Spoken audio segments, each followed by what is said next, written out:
Bienvenue dans ce PAF numéro spécial fête. On va parler beaucoup de bien-être en entreprise avec Céline Amiot. Vous êtes fournisseuse de bien-être en entreprise. De bonheur en entreprise. Bonheur en entreprise, c'est tout un programme, mais c'est vrai que le bien-être en entreprise est quelque chose d'important. On va parler de bien-être et de gastronomie avec vous, Françoise Boisseau. Vous êtes la directrice générale du comptoir du caviar, notamment. On va parler de technologie avec Benoît Dantan. Vous êtes de la société XD Motion, c'est ça? XD Motion, c'est même marqué sur votre... J'ai fait, pour vous le rappeler. Alors, c'est vrai, et vous êtes à l'origine de l'invention d'un robot absolument extraordinaire, notamment pour la télévision. Oui, tout à fait. On va en parler dans quelques instants. Et puis Michael Elmidoro, qui est à la rédaction de TV78, spécialiste du sport, parce que c'est vrai qu'on peut bien manger, mais il faut quand même faire un peu de sport. Un petit peu pendant les fêtes. Et vous donnerez vos tops et vos flops de l'année. Tout est dans le programme, c'est bon. Tout est écrit. Tout est écrit. On commence maintenant? Ah non, pas tout de suite. Pas tout de suite. Non. On va parler quand même de bien. On va peut-être parler avec Françoise Boisseau. Le comptoir du caviar, alors, il est dans les Yvelines, à Mulsanne. Enfin, c'est un des sièges de votre entreprise, qui est une entreprise, au fond, dans le groupe, il y a Taïwan, il y a des grands restaurants, et il y a ce comptoir du caviar. Alors, on a toujours l'impression que la caviar, c'est quelque chose d'extrêmement luxueux, c'est vrai, mais on peut quand même s'en procurer. Oui, absolument. C'est un peu ça l'idée. Absolument, c'est tout à fait l'idée du comptoir du caviar. Donc nous appartenons à la famille Gardinier, vous le disiez, donc qui est propriétaire effectivement de prestigieux établissements comme le Taïwan ou les Crayères à Reims. Et nous avons l'honneur de fournir ces établissements. Donc néanmoins, nous, notre histoire, elle est effectivement bien implantée dans les Yvelines, dans ce petit village de Mulsanne, où nous avons une double activité.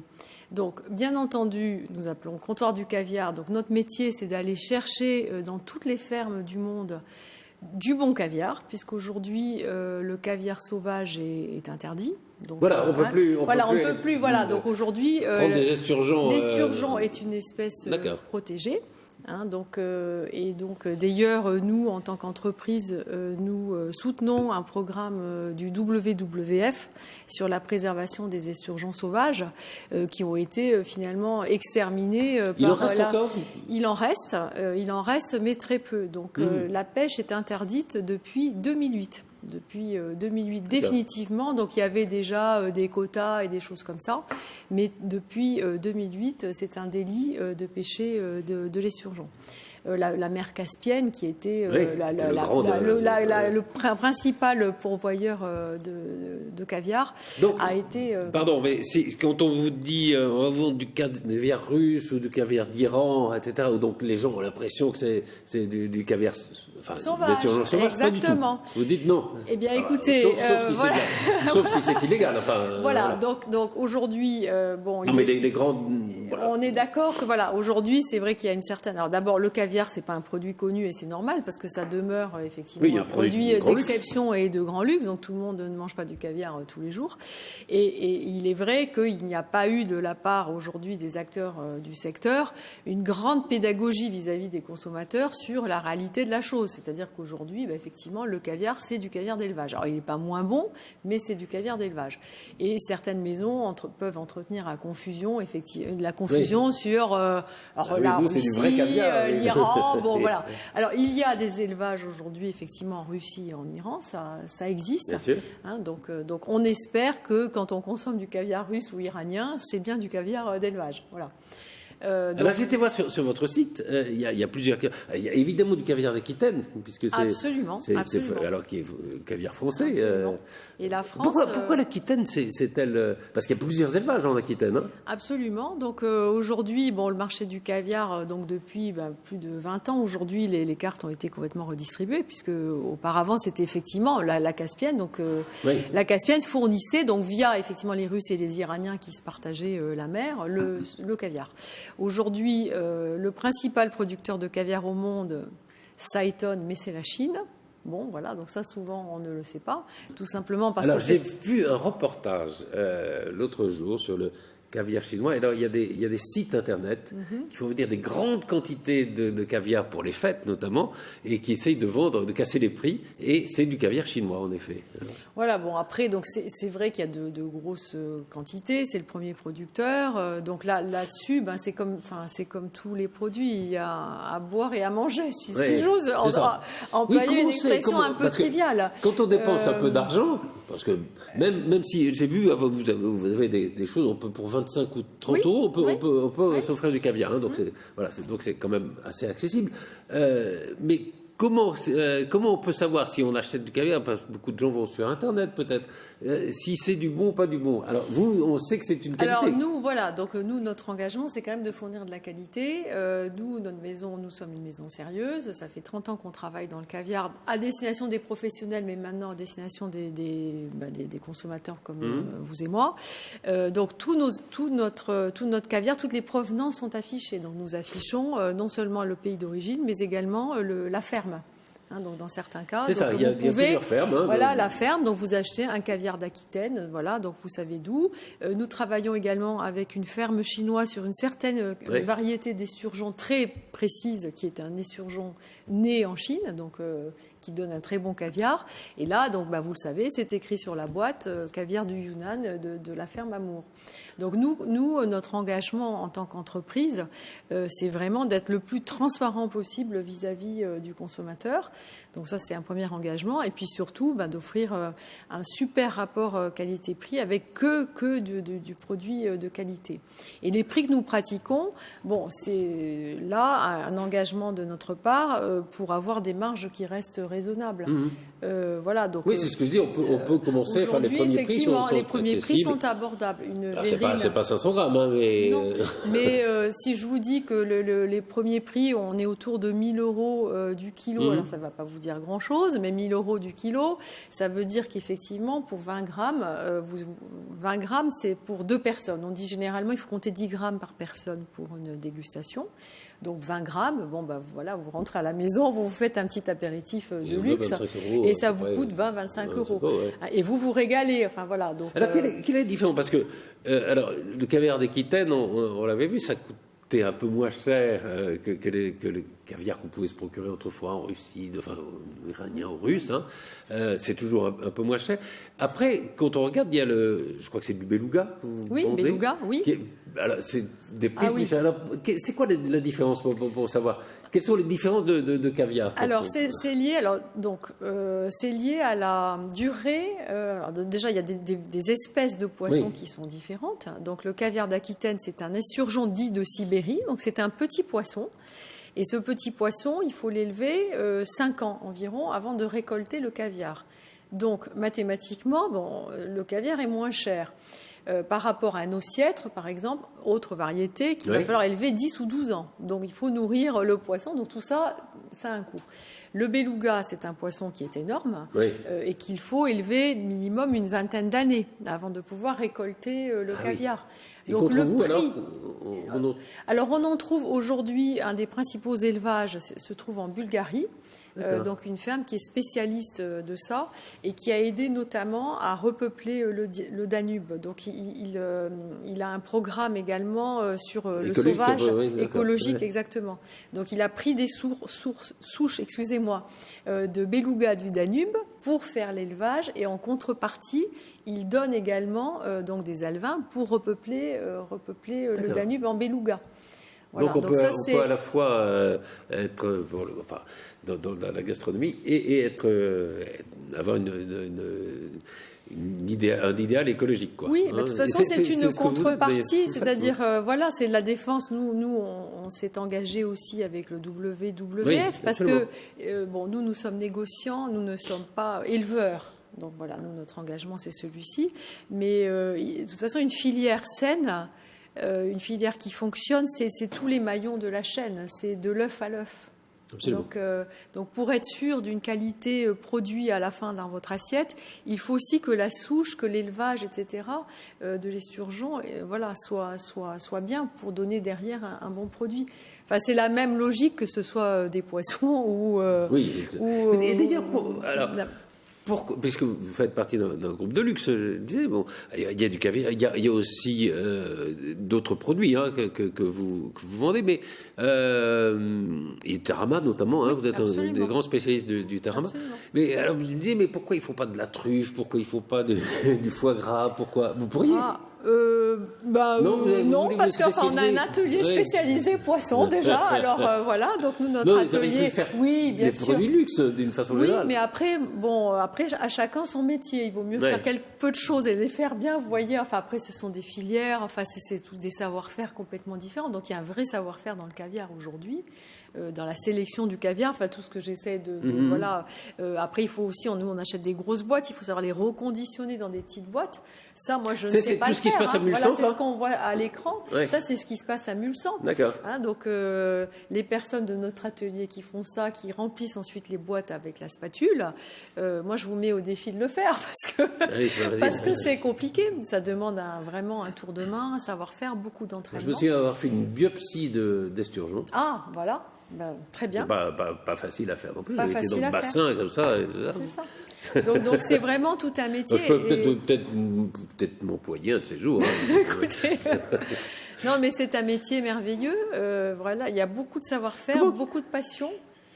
Pardon. Et beaucoup aussi d'argent en jeu de la part des éleveurs, puisque vous imaginez, il faut élever ces poissons, vous n'êtes pas à l'abri du risque de maladie, de beaucoup de choses, et donc ça demande, et de la passion et de la technique aujourd'hui. Et vous passez alors votre année à aller voyager un peu partout pour aller trouver des fermes, des esturgeons, Non, alors plus modestement, déjà on travaille déjà avec des fermes partenaires, et donc nous avons des cahiers des charges assez précis sur le type de caviar que nous souhaitons acheter. D'accord. Et voilà, donc et puis on essaye effectivement d'aller chercher des caviars un peu différents. Notre idée, c'est vraiment de dire il n'y a pas un caviar, chaque caviar est unique.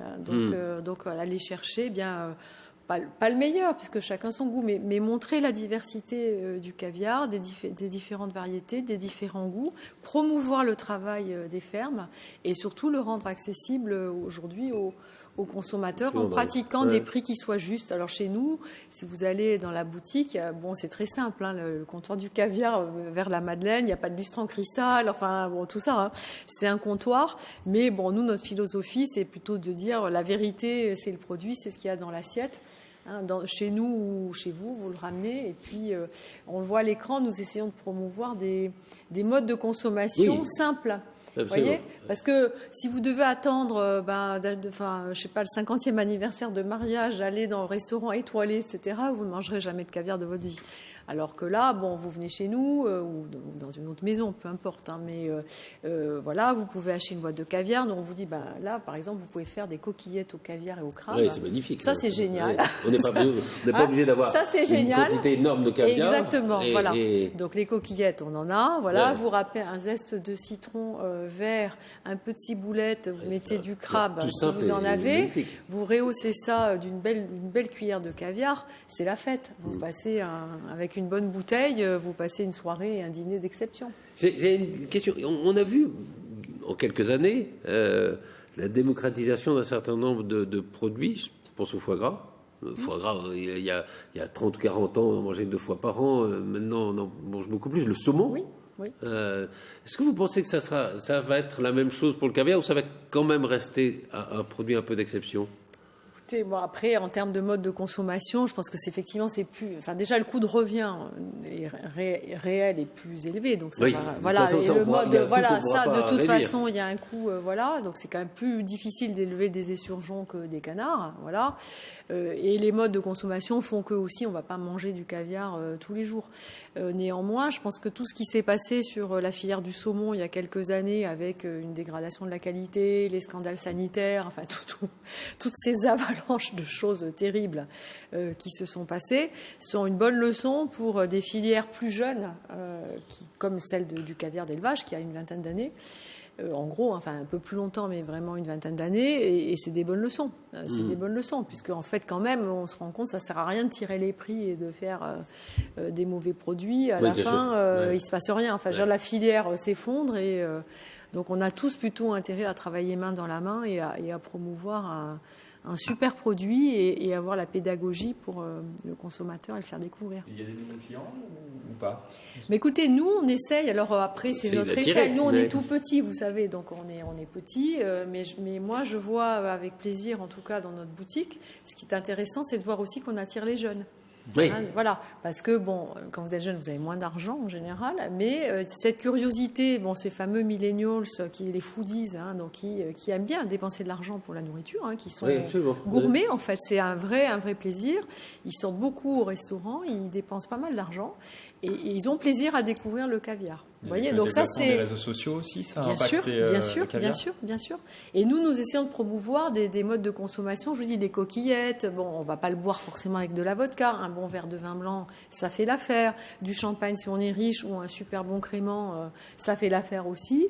Donc il faut sortir vraiment le caviar de cette gang, si vous voulez, de luxe en cristal, de service Christophe. C'est inaccessible, Voilà, donc statutaire. Nous, on voit à l'écran, par exemple, la burrata au caviar, ça c'est un truc de dingue. C'est dingue. Vous prenez une bonne burrata, on en trouve maintenant à Paris facilement, un bon pain grillé.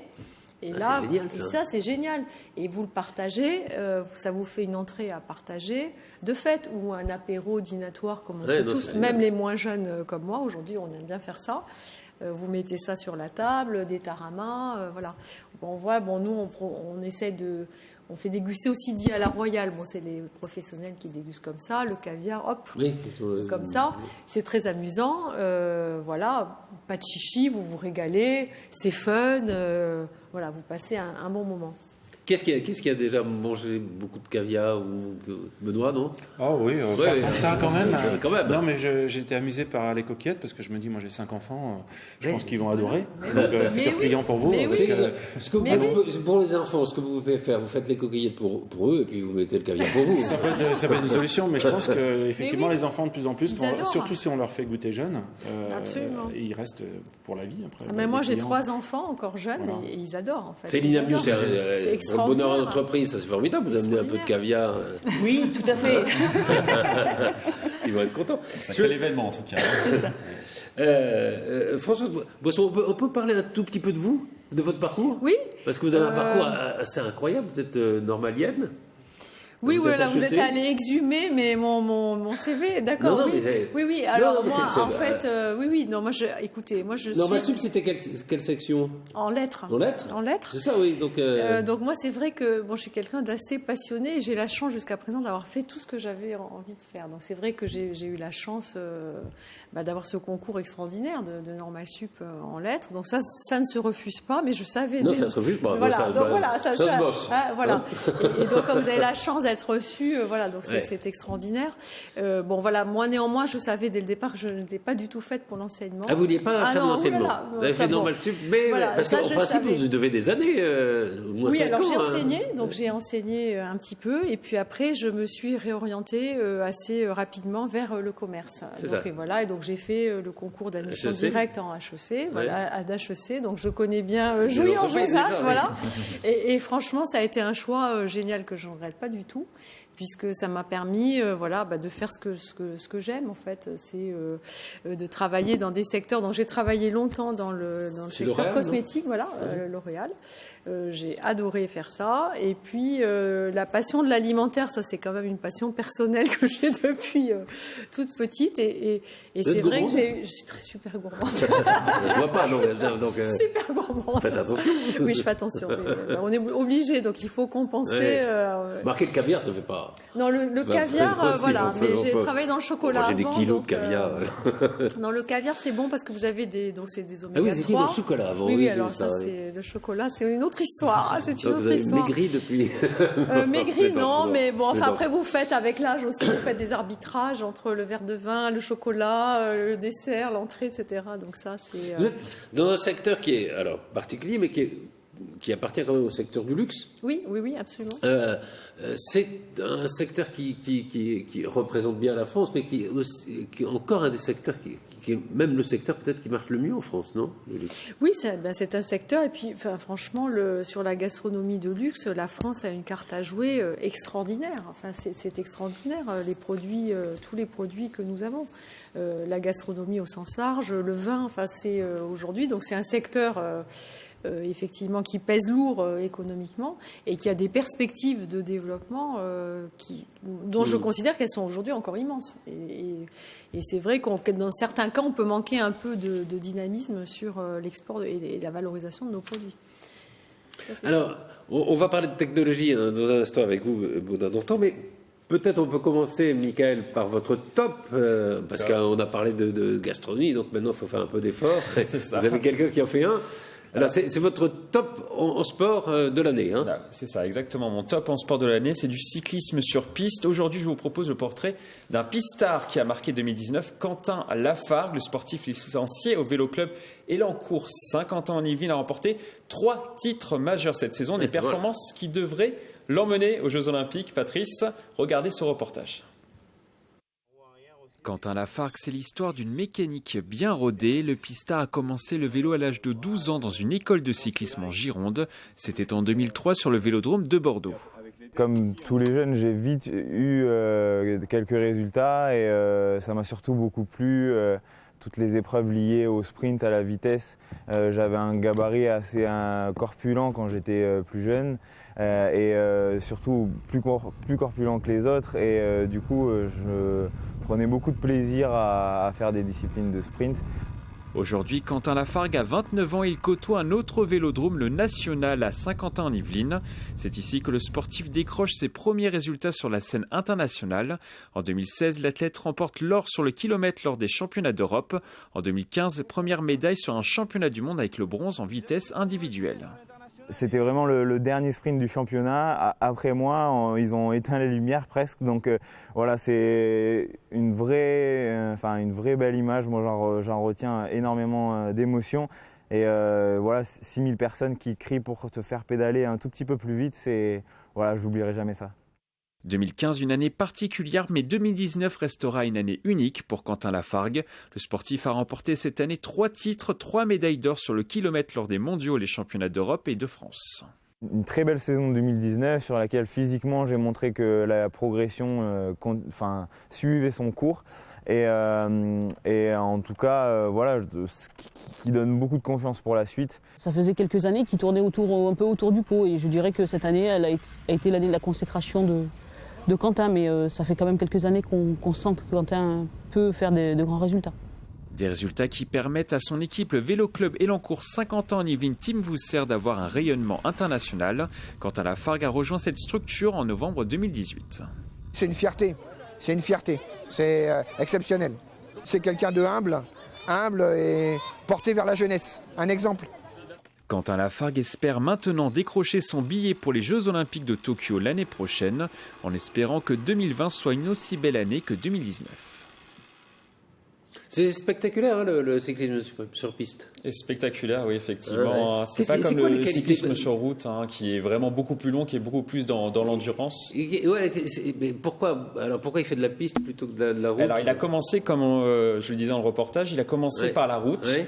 Mais il avait un vélodrome juste à côté de chez lui, en fait. Du coup, il a voulu tester la piste et ça a marché. Tout de suite, il a pu faire des super résultats. Il a continué. Ça veut dire qu'il fera jamais le Tour de France ou il y a des... Normalement, non. Il fera pas le Tour de France. Alors, il y en a certains qui font de la piste et qui font du cyclisme sur route. Ça dépend. Sur des beaux sprinteurs. Ça peut arriver. Ouais. Là, par exemple, Adrien Garel, qui était au Vélo Club Elancourt Saint-Quentin-en-Yvelines, a fait de la route, il est passé sur la piste et là il revient sur la route, il va notamment faire Paris-Roubaix par exemple et voilà, tout simplement il était sur la route, sur la piste, ça arrive qu'il puisse faire les deux. Voilà. Oui, il y en a qui passent, mais c'est... Et alors vous dites il va être probablement sélectionné pour les Jeux Olympiques, il n'aura pas loin à aller. Alors il y a un petit problème par contre, c'est qu'il est champion du monde du kilomètre. Oui. Et le gros souci, c'est que le kilomètre n'est pas aux Jeux Olympiques, ne l'est plus en tout cas. Du coup, il devrait être aux Jeux Olympiques, mais dans une autre épreuve, ça serait la vitesse par équipe. D'accord. Ah oui, pas en solitaire, si je peux dire. Enfin, justement, voilà, il sera en équipe, voilà. D'accord. Mais il n'aura pas loin à aller, puisque ça sera là où il s'entraîne, non? Alors, Tokyo, dans un premier temps, et après, ensuite, les Jeux Olympiques de Paris, ça sera peut-être un petit peu loin. Ah oui, il y a Tokyo entre-temps. C'est ça, il y a Tokyo entre-temps en 2020. Moi, j'étais déjà à Paris. Non, c'est ça. Non, vous avez raison. Mais par contre, les Jeux Olympiques seront organisés ici, au Vélodrome de Saint-Quentin-en-Yvelines. Normalement, il devrait y être. Alors, il a 29 ans, il vient d'avoir 29 ans. Ah oui, ça fait limite, c'est quand même assez limite. Peut-être un peu limite, mais il a pour projet, bien sûr, de faire les Jeux Olympiques ici, chez lui, en fait. D'accord. Alors, on reviendra tout à l'heure à vos tops et à vos flops, mais on va parler de technologie avec Benoît Dantan, de XD Motion. Alors, peut-être un mot sur cette entreprise. Oui, à Coignères, hein? On est à Coignères. Donc, XD Motion est une société très spécialisée. On est expert dans une niche, je dirais, qui est la particularité de faire de la prise de vue stabilisée. Je vais essayer de pas être trop technique, mais en gros, on équipe tous les systèmes aériens, donc qui vont de l'avion, l'hélicoptère, les caméras sur câble, les ray tracing et les voitures. Quand on voit les matchs de foot, par exemple, avec les caméras qui. C'est ça. C'est ça. Voilà, j'ai fait le premier match pratiquement au monde de foot, qui était donc le France-Allemagne au Stade de France en février 2004. C'était la première utilisation d'une caméra qui vient des États-Unis, qui est utilisée beaucoup sur le football américain. Et donc j'ai depuis 20-30 ans développer tout ce savoir-faire tout en restant on est un peu dans l'industrie du luxe, dans ce que l'on fait dans notre prise de vue très spéciale. Donc on tourne dans des activités internationales assez fortes, dont les Jeux Olympiques, puisqu'on avait couvert à Londres le cyclisme, le triathlon et le cyclisme avec ce type de technologie. Et donc au fur et à mesure des années, j'ai développé des technologies quasiment uniques. Qui fait appel à vous alors ? Alors, on a 4 secteurs principaux donc dans l'audiovisuel. Donc, le cinéma, toute la partie long métrage. Donc, j'ai couvert beaucoup de films français en tant qu'opérateur moi-même, puisque je suis opérateur de prise de vue spécialisé. Voilà, c'est mon métier. Donc, le long métrage pour toutes ces couvertures, l'événementiel, donc concerts, tout ce qui est grandes salles de Paris, notamment, nous font appel, ainsi que des salles internationales. Et puis, beaucoup de sport. C'est la grosse activité de l'entreprise. Donc, les Jeux Olympiques. Moi, depuis pratiquement Albertville, je les couvre tous. Donc, on est spécialisé. On a fait les derniers à Pyeongchang, donc en Corée, où j'ai couvert tous les sports extrêmes avec notre technologie. Donc, on était 50 sur l'événement à couvrir. Voilà, qui ont été utilisés sur ces techniques-là. Les Coupes du Monde, on fait les Commonwealth Games, les Asian Games, la Champions League de foot en France. C'est probablement un des domaines où on a fait le plus de progrès, non, dans la prise de vue, dans le. C'est extraordinaire.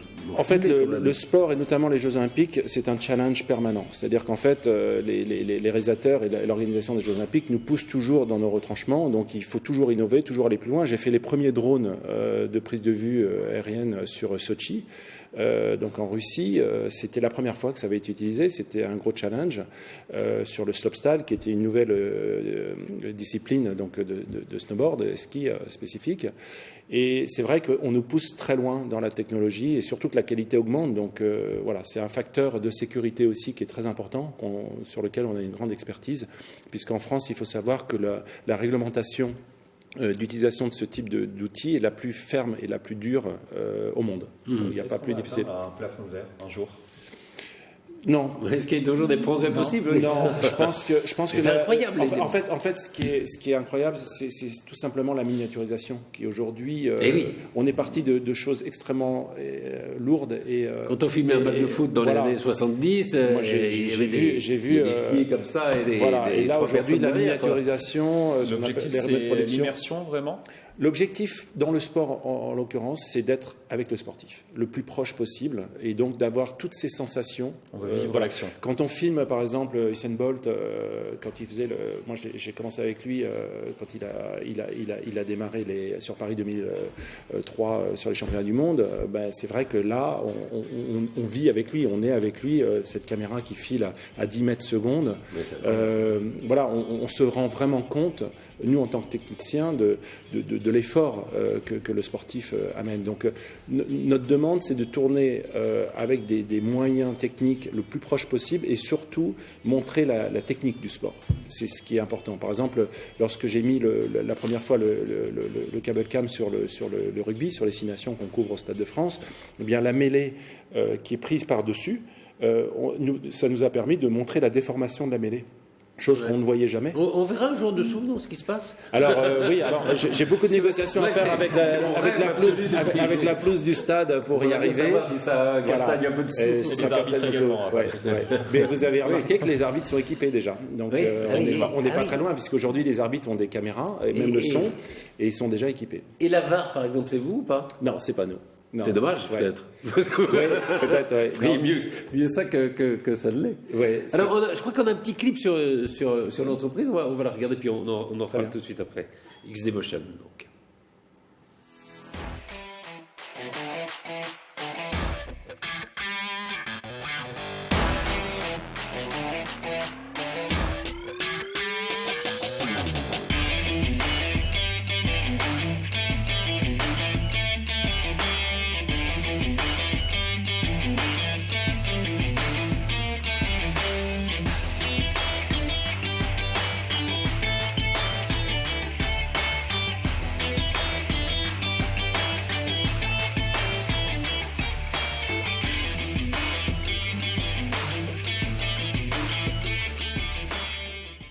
C'est incroyable, hein, ouais.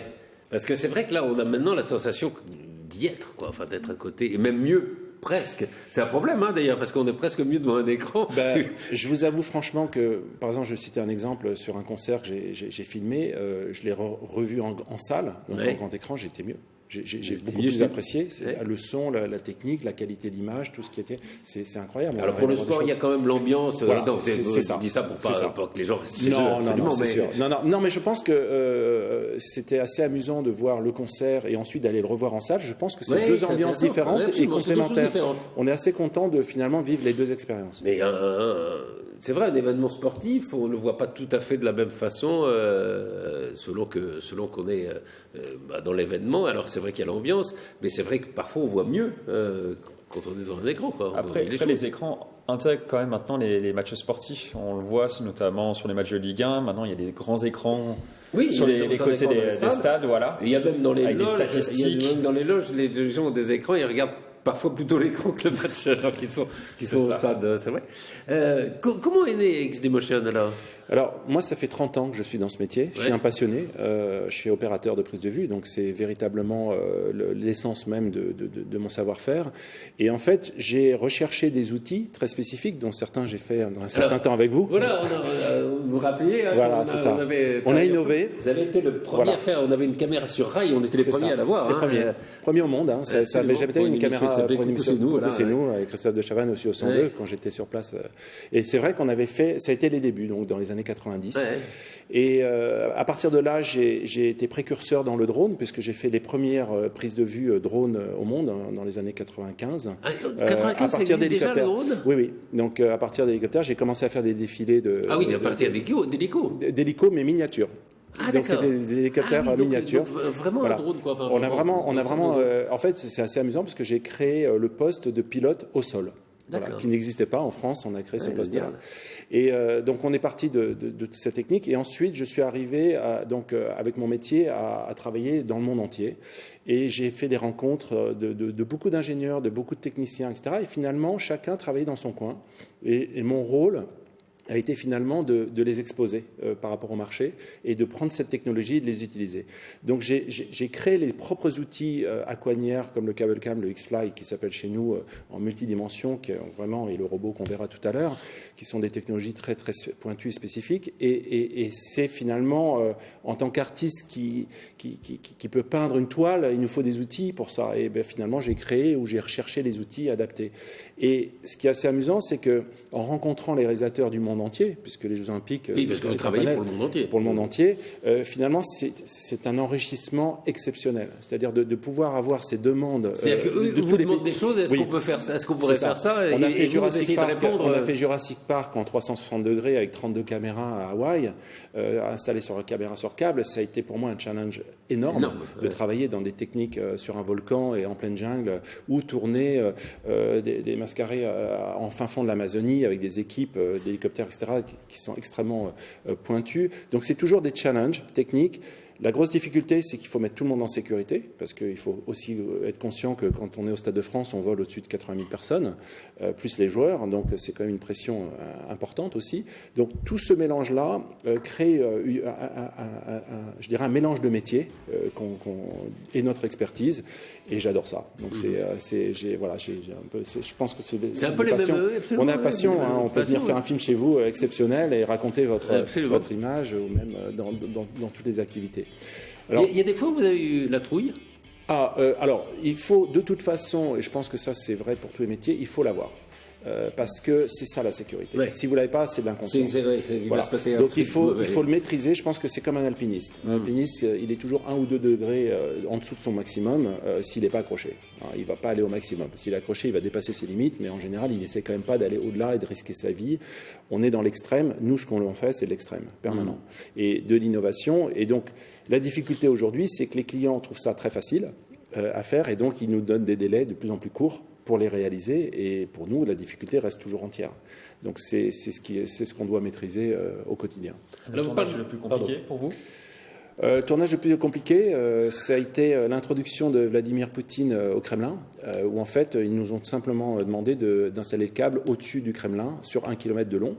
Là, j'avoue qu'entre toutes les normes de sécurité, d'accès, de techniques liées à cet événement, ça a été un énorme challenge pour la société.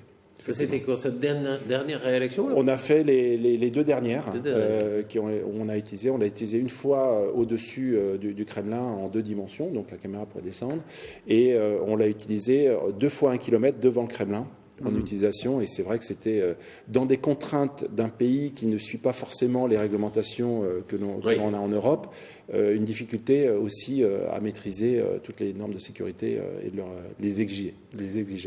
Vous êtes dans votre domaine, vous êtes un des leaders mondiaux.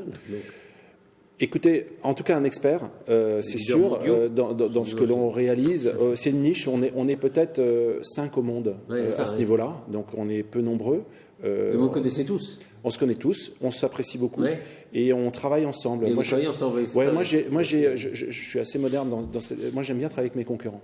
Donc je trouve que c'est pas travailler contre, c'est on a chacun nos marchés, on fonctionne, mais on aime bien aussi s'entraider, et je trouve que ça fait avancer le métier. Et puis de toute façon, plus il y en a, plus on aura de travail. Donc c'est ce qui se passe aujourd'hui. Alors on parlait de la miniaturisation des moyens techniques. Ici, par exemple, autrefois, il y avait des cadreurs, il n'y a plus de cadreurs dans la plupart des studios de télé d'aujourd'hui. La prochaine étape, c'est le robot. Donc. Voilà, donc en fait, c'est le parfait exemple, ce studio, de ce qui se passe, c'est qu'aujourd'hui, toute cette émission est filmée avec des petites remotes qu'on appelle des PTZ, et ces caméras sont donc télécommandées entièrement, et aujourd'hui, on a besoin d'avoir un peu de mouvement par rapport à ces caméras-là. Et en fait, il existe des robots industriels qui sont utilisés notamment dans les Yvelines, chez Technocentre Renault ou autres, et en fait, ce sont des robots industriels avec des outils qui permettent de souder des carrosseries, etc. Nous, l'idée que nous avons mis en place sur ce projet-là, c'est de remplacer l'outil par une caméra. Donc c'est un robot 6 axes qui, en fait, pour l'expliquer très simplement, c'est votre bras. Tout simplement. Vous avez 6 axes comme votre bras, vous avez un poignet, un coude, une épaule, et donc le système se déplace. C'est ce que vous voyez là. Donc il a la capacité d'emporter 10 kg de charge utile, une caméra, et donc ce robot a été utilisé dans les studios pour justement faire un mouvement permanent, plan large, pour donner une certaine aération sur les plans en mouvement. C'est pas toujours fixe. C'est pas toujours fixe. Donc on l'utilise pour faire des mouvements répétés, des mouvements fonctionnels. Et donc tout ça est géré par un logiciel. Et ce logiciel peut gérer également toutes les caméras que vous avez sur le studio ici, jusqu'à 20 caméras pratiquement. Donc entre le robot, 3 robots, 20 caméras, et tout ça géré par une personne. Donc on a la possibilité de faire ce type d'application. Et là, c'est formidable, mais on perd des emplois en même temps. Alors non, parce que moi parce qu'il y a d'autres emplois. Voilà, moi j'en crée. Effectivement, en plus c'est vraiment une forte demande. Vous voyez bien aussi en sécurité ce type de caméra et tout ce que ça a créé comme emploi. Là, on vient d'être appelé par les États-Unis, notamment sur le baseball, pour utiliser ce genre de technique sur les stades. Donc on est content d'exporter. C'est incroyable. Voilà, donc on peut aussi exporter ce type de technologie. Ce qui est pour moi une grande fierté aussi, c'est que tous mes produits sont fabriqués en France, et donc j'essaye véritablement de les exporter sous la bannière française. Et c'est une certaine fierté que j'ai et surtout c'est fait en Île-de-France. Ça coûte cher ? Non, alors justement, comme ce robot... C'est ça qui est formidable aussi. C'est ça qui est formidable. La baisse des coûts. Si aujourd'hui, c'est pour ça que c'est important d'avoir cette expertise, si aujourd'hui je devais fabriquer ce robot, je ne pourrais pas. C'est impossible. Mais l'avantage, c'est que c'est comme c'est dérivé de l'industrie, ils les fabriquent à des milliers d'exemplaires. Donc une fois que vous avez donc une économie d'échelle de production, c'est tout à fait accessible. Et c'est pour ça qu'on rencontre un fort succès.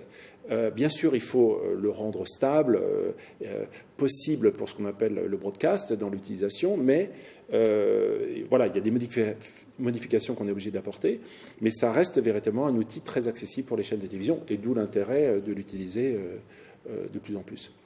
Et vous allez former, puisqu'il y a des écoles audiovisuelles ici, dans les Yvelines, vous allez former des jeunes avec ça Alors, je vais vous dire quelque chose qui est totalement incroyable, c'est que j'arrive pas à recruter. Donc je passe un appel vraiment aujourd'hui, je vous jure, c'est incroyable. On fait le métier. Vous êtes combien dans votre... Alors nous, on est 6 permanents et on a 50 intermittents réguliers chez nous. Ouais. Et en fait, on n'arrive pas à recruter depuis presque 2 ans en technique. Alors c'est vrai qu'il faut se lever tôt, on doit partir à 3 heures du matin à la belle lumière, faire des tournages, etc. C'est vrai qu'on part loin, on a une émission, mais c'est juste exceptionnel.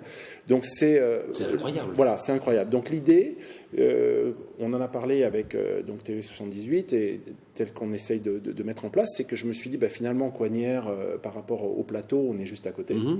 On a le robot, nous, on a besoin aussi de faire des évolutions, de le voir en conditions, comment ça fonctionne. Et on a plusieurs écoles d'ingénieurs audiovisuels, etc., qui sont dans le département. Voilà, donc on s'est dit, tout naturellement, mais pourquoi ne pas former ces jeunes ? Et justement, il faut quelle formation ? Alors, en fait, ça va être tout ce qui va être machinerie, spécialisation dans l'audiovisuel. L'idée est venue, en fait, finalement, d'une école étrangère, hollandaise, qui est leader dans ce type de machinerie, qui m'ont contacté et qui ont acheté mon robot pour former des jeunes. Et je me suis dit, mais pourquoi, finalement, cette école en Hollande le fait et pas nous ? Donc, automatiquement, j'ai proposé donc à la chaîne, et puis, je pense, dans les semaines qui viennent, on va en parler avec les différentes écoles, pour donner accès à ces technologies qui sont ultra innovantes, pour former nos futurs opérateurs qui pourront non seulement travailler chez nous, travailler chez vous, et puis aussi se former et développer ces technologies. Parce qu'aujourd'hui, on ne trouve pas de personnes, c'est pas qu'ils ne sont pas intéressés, mais il faut faire passer ces messages. Peut-être que oui, il faut faire passer une information à donner. C'est ça. On ne trouve pas de gens qui, notamment dans le métier de bouche, parce que c'est difficile. Non, mais c'est vrai que c'est des métiers parfois compliqués. Parfois, il y en a qui vont, mais bon, faire des images, je veux dire, tout le monde rêve de ça, non ? Voilà, il faut une certaine. Alors, il faut une discipline, il faut du boulot, il faut. Je pense que les jeunes ont une passion, véritablement, dans ce que l'on fait. Ils n'imaginent pas toutes les possibilités, ils sont très agréablement surpris. Là, par exemple, on a quand même signé, c'est nous qui allons réaliser tous les drones pour les Jeux Olympiques, donc de Tokyo et les Jeux Olympiques de la jeunesse, qui vont avoir lieu à Lausanne en janvier. Donc c'est vrai que voilà, c'est venant des Yvelines, partir comme ça sur Tokyo avec des moyens comme cela, aller filmer le surf avec des drones sur les Jeux Olympiques, je ne sais pas, je devrais avoir une liste d'attente, à mon avis, de quelques kilomètres. Vous voulez pas aller à Tokyo ? Voilà, c'est ça. Donc je lance un appel, il ne faut pas hésiter à nous contacter. Véritablement, c'est un besoin et je serais ravi de faire partager ma passion. Ouais. Qu'est-ce qui... Comme quelqu'un, il faut, si on a une formation, enfin, si on n'a pas de formation, évidemment, il faut se former, mais quelle est la formation Les écoles comme 3IS. Oui, il y a des écoles mais là, voilà. par exemple, quelqu'un qui a une formation de quoi vous auriez besoin, par exemple, actuellement? Pas spécialement opérateur de prise de vue, mais plus mécatronique, électronique, ingénieur, ça peut être une formation. Tout ce qui est lié à l'électricité, l'électronique, la mécanique, il n'y a pas de limite par rapport à ça. Alors, il y a un gros problème en dehors de la motivation qui est obligatoire, c'est quand même la langue. Bien évidemment, voilà, il faut avoir un anglais courant. Oui, parce que forcément, on est appelé à travailler. On est appelé à travailler avec des réalisateurs qui est au minimum en anglais. Voilà. C'est génial, non? C'est génial. On fait un petit top ou un petit flop? On fait un petit top encore. Allez, si vous voulez. Une histoire incroyable. On retrouve Andy Cabrera Villa. C'était en mars dernier. Le franco-cubain Andy Cabrera Villa a réalisé un nouveau record à la piscine de Saint-Cyr-l'École après avoir nagé en apnée dynamique pendant 6 heures et 12 heures. Cette fois-ci, il n'a respiré, écoutez bien, 4 minutes 12 en 6 heures en apnée statique. 4 minutes 12. Un défi qu'il s'est lancé pour dénoncer la maltraitance des animaux marins dans les parcs aquatiques. Voilà, il a l'habitude vraiment voilà, on le voit à l'écran. 4 minutes 4 minutes 12 secondes en 6 heures. Et comment on fait? Alors en fait, il prenait juste sa respiration, une respiration, il se remettait dans l'eau et il a fait ça. Ça veut dire qu'il reste pendant 6 heures. Une heure sans respirer, c'est ça, non? Ou je dis des bêtises? Il ne prend qu'une respiration. 4 minutes en 6 heures. À peu près toutes les 1 minute 30, 2 minutes, il prend une respiration et il se remet dans l'eau. Incroyable. Ouais. C'est un exploit. Il a l'habitude. Il a déjà fait des 6 heures, des 12 heures aussi d'apnée, mais plus avec plus de mouvement. Alors, il va falloir le surveiller parce qu'il y avait un polar de Granger, comme ça, qui racontait, c'était un tueur en série qui était un apnéiste et justement, il tuait parce qu'il les empêchait de respirer et lui, il s'en fichait complètement parce qu'il pouvait, comme votre ami Andy Cabrera. Donc, surveillez-le quand même. Hein. Voilà, on va le surveiller. Il a une histoire quand même qui est assez particulière. Hein. Il est parti de Cuba très jeune, il a fui Cuba pour arriver en France. Il s'est retrouvé à la piscine Aquamundo de Saint-Cyr-l'École et finalement, il s'est mis à l'apnée petit à petit et il a commencé ses records. Et Julie Peugeot alors Julie Peugeot, ça c'est un peu plus insolite. Bon, ça l'était déjà pas mal sur Andy Cabrera Villa. Oui. Mais Julie Peugeot, donc c'est une plaisiroise de 30 ans. Elle a remporté cet été le concours de Miss Sirène France. Et oui, vous avez bien entendu, cette discipline inédite et originale mélange à la fois le sport et la beauté. Objectif, retenir sa respiration, encore une fois, avec un costume de sirène, voilà, comme vous voyez. Elle a remporté cette épreuve face à 8 candidates. Et c'est un vrai sport car elle s'entraîne plusieurs fois par semaine à la piscine des Clés-sous-Bois. Et maintenant enchaînée également. Tiens. Elle arrive à retenir sa respiration pendant environ 1 minute 30, 2 minutes. D'accord. C'est pas encore une discipline olympique, non? Ce n'est pas encore une discipline olympique. Mais ça pourrait, non? Pour il y a la gymnastique, comment ça s'appelle, Muriel Lermine, c'était... Gymnastique artistique. Non, la piscine synchronisée. Oui. Synchronisée, natation synchronisée, oui. Ça, c'est pas mal non plus, c'est joli. Ça serait joli, non? Des sirènes, à filmer, c'est exceptionnel en tout cas. À filmer, c'est vrai.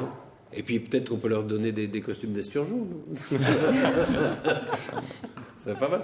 On passera au flop tout à l'heure, mais on va peut-être parler avec Céline Amiot. Alors c'est un titre assez étonnant, fournisseuse de bonheur en entreprise, et vous êtes évidemment vous? À plaisir. Oui, ça, vous pouvez pas rater ça. Ça s'invente pas. C'est quoi une fournisseuse de bonheur en entreprise? Alors le bonheur ne s'impose pas, il se cultive au quotidien. Donc je mets en place des solutions gagnant-gagnantes avec les entreprises et les salariés. L'entreprise a besoin de salariés motivés pour être rentable. Oui, il y a plein d'études alors qui montrent ça. Il y a plein d'études qui montrent cela. Et les salariés, plutôt que de dire vivement vendredi, le but c'est de dire vivement lundi qu'on se retrouve et de leur donner envie de venir travailler les uns avec les autres. Donc le concept d'Opinco, c'est une journée de formation ou deux, selon les besoins et les envies de chacun, à l'issue de laquelle les employés prennent un engagement sur comment ils vont cultiver leur bonheur au quotidien. Et je réinterviens une demi-journée tous les 3 mois pour voir, OK, ce que vous aviez décidé, est-ce que c'est en place? Est-ce que vous avez besoin c'est quoi le bonheur alors, dont vous parlez? Parce que Vous savez que c'est très contesté, ça. Il y a beaucoup de philosophes qui disent c'est bidon, quoi, de dire on va trouver le bonheur, ça dépend de votre environnement, ça dépend de ce qui se passe autour de vous. Si vous avez quelqu'un de très malade dans votre entourage, le bonheur, vous ne le trouverez pas. Alors, c'est quoi le bonheur? Alors, vous, c'est un peu différent parce que c'est le bonheur en entreprise. Hein. C'est ça. Mais avant chaque intervention, j'envoie un questionnaire à chaque participant pour lui demander quelle est sa définition du bonheur, puisqu'on a autant de définitions du bonheur que de personnes autour de la table. Si je vous demandais quelle était votre définition du bonheur, qu'est-ce que vous pourriez me répondre? Moi? Oui. Je vous dirais que je ne sais pas. D'accord. Ouais, la nourriture, c'est pas mal. Oui, ça, c'est le plaisir. Le plaisir. C'est pas le bonheur. Le plaisir, je vois ce que c'est. Non, mais c'est un des problèmes du bonheur. C'est qu'on voit très bien ce que c'est de ne pas être malheureux. Être heureux, on le voit. Non, je ne sais pas. C'est une question assez philosophique. C'est assez philosophique. C'est vrai. Et à travers les réponses des participants à ces ateliers, on regarde ce qu'ils ont en commun, puisqu'on se rejoint autour de valeurs communes, de sens commun, et voir un petit peu comment on peut faire. Alors, je m'adapte complètement aux personnalités qui sont en équipe. Et puis, si on a plus besoin de bien-être, de massage, ça peut être aussi... Alors c'est ça passe par des choses très concrètes. C'est à la carte, on a un menu... Oui, c'est un bonheur concret, en fait. C'est ça qui est intéressant. Concret. Parce que c'est pas une spéculation philosophique, justement. Non, ça peut passer. Est-ce qu'on a besoin de massage, d'être mieux assis, d'être, je ne sais pas, mieux considéré, d'être... Et puis, ça peut passer aussi par de l'art-thérapie pour une entreprise qui a envie de faire émerger des valeurs et faire un totem de cette entreprise, réunir autour... en ce moment, c'est beaucoup d'écologie, de faire des jardins partagés. Ça s'inscrit dans le cadre RSE de l'entreprise. Est-ce que c'est, au fond, de créer une sorte de communauté... De cohésion. De cohésion plutôt, oui, à l'intérieur de l'entreprise. C'est ça aussi. C'est ça, c'est faire de la cohésion et voir ce qu'on a en commun, plutôt que de voir le côté français râleur, ce qui ne va pas, voir plutôt le côté de ce qui va et le mettre justement en exergue. Alors, on parle beaucoup du malaise, justement, de burn-out. Enfin, il paraît qu'il y en a de plus en plus dans le monde du travail. Est-ce que c'est aussi une façon de prévenir ce genre de choses, ou est-ce que c'est trop individuel, ça, pour qu'on puisse y faire quelque chose? Alors, prévenir le burn-out, oui, puisque quand on a une équipe soudée, en principe, on arrive à s'appuyer les uns contre les autres. Travailler avec les autres, et donc la personne qui commence un burn-out, on peut s'en apercevoir et puis un peu la soulager ou voir qu'est-ce qu'on peut mettre en place plus rapidement avant d'arriver jusqu'au burn-out. Vous avez déjà eu des cas? Oui. Comment vous avez venu l'idée de créer ce... J'ai longtemps travaillé en entreprise. Ouais. Et j'adorais rendre le sourire le matin à mes collègues par le petit déjeuner, par des animations un petit peu fun, décalées, etc. Donc c'est ce qui me faisait vibrer. Et j'ai dit, pourquoi ne pas, juste au lieu de le faire pour une entreprise, le diffuser à plusieurs entreprises et puis rendre les gens heureux, c'est ce qui me fait vibrer. Donc c'est ce que j'avais vraiment envie de faire et je m'éclate, c'est une passion. Et vos clients, c'est plutôt des grandes entreprises, des entreprises moyennes Alors, ça peut être des grandes entreprises dans le cadre parfois difficile de réorganisation sur certaines équipes. Ça peut être aussi, après une vague de licenciements, quand il faut remotiver les personnes qui sont restées et qui se disent « c'est quand mon tour ?» Et qu'est-ce que vous leur dites dans ce cas-là? Il faut les remotiver. Alors après, ça dépend des besoins et de ce qu'a l'entreprise et puis des participants. Je vous dis, c'est vraiment personnalisé. Oui, c'est personnalisé. C'est vraiment c'est du sur-mesure à chaque fois. C'est-à-dire que c'est des entretiens enfin individuels ou... Alors non, il y a tout un questionnaire avant intervention que je traite et après l'intervention est faite en partenariat avec l'entreprise et avec les salariés en fonction des besoins des deux. Donc on réunit le gagnant-gagnant et puis les salariés, j'avais remarqué une demande de leur part parce qu'il y a beaucoup de formations ou de choses qui sont mises en place, des team building, c'est juste une journée, une fois et puis après on oublie. Sauf que là c'est un suivi sur un an. Donc c'est un peu comme un mécanicien à qui on donnerait des outils, on montrerait comment, voilà les outils, je te montre comment on répare la voiture et puis au revoir. Là, non, il sera obligé d'utiliser les outils et puis on fait un point. Donc s'ils ont effectivement pris des engagements et qu'ils ont le bonheur de venir travailler ensemble tous les matins, tant mieux, on rajoute d'autres choses. S'ils ont besoin d'outils supplémentaires, j'apporte des outils supplémentaires tous les 3 mois. Françoise Boisseau et comptoir du caviar, non, ça va, il n'y a pas pour l'instant. Non, on ne sait jamais. Hein. Oui.